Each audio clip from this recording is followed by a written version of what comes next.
अस्सलाम वालेकुम जी, डॉक्टर हमजा खान है।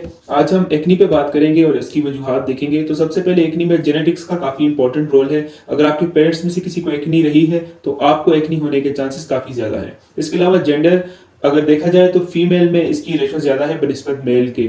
हार्मोनल इम्बैलेंस यानी कि अगर आपके बॉडी में हार्मोन ठीक तरीके से बन नहीं रहे या वो अपना काम ठीक तरीके से नहीं कर सक रहे तो आपको एक्नी होने के चांसेस हैं। इसके अलावा अगर आपकी लाइफ में स्ट्रेस है, आपकी वर्क प्लेस पे स्ट्रेस है, तो इससे भी आपके एक्नी होने के चांसेस बढ़ जाते हैं।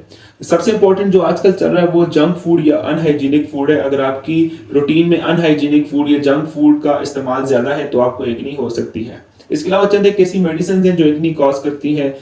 एलर्जी की वजह से आपको एक्नी हो सकती है।